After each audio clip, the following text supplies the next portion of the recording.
All right, golfers, steep or shallow into the downswing. Which one is for you? Let's make this short and sweet, okay?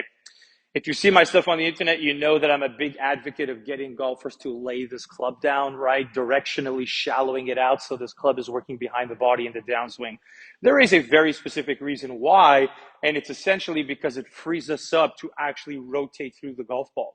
This is something that I believe not a lot of people understand really is what rotation wants to do as a movement pattern to the rest of the variables in your golf swing. So if I leave this club alone and I leave my hands alone and I'm not going to manipulate it in any way, right? We're going to leave it on its plane here. And I try to create a lot of rotation with my body. As my body's turning, you're going to see the hands work in front of me and you're going to see the club work in front of me.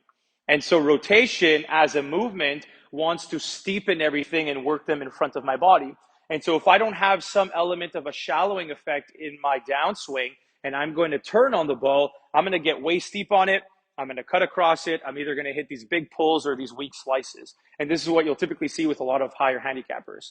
Now, better players, the only difference that I experience a lot of times is that they still have a relatively steeper plane in the downswing, those who still struggle, but they'll have some element of a compensation at the bottom because they have a little bit better spatial awareness, which essentially means their club is still coming down steep. They're not shallowing it out enough.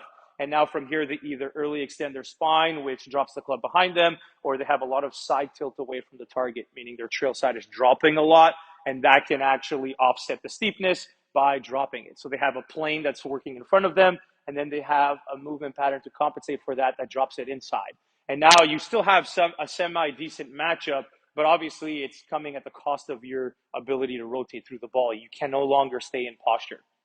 So for me, a big reason why I like shallowing the club is because now you have one element that's working behind you. You have another element, which is the rotation that wants to bring it back in front of you, and the two can actually offset each other out.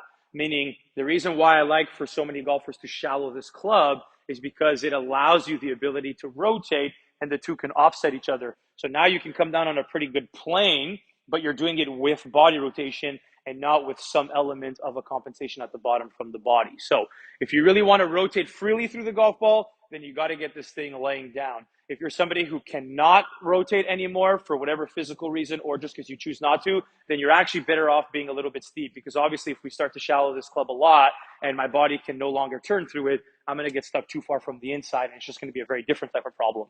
A lot of blocks, a lot of hooks, a lot of contact issues, and so on. So just think about which type of matchup you prefer, but 100%, if you're somebody who would rather be rotating freely through the golf ball and not have to do some sort of pivot reaction at the bottom, then get this thing laying down more shallow. That'll really help you to do that and still hit some really good shots, okay?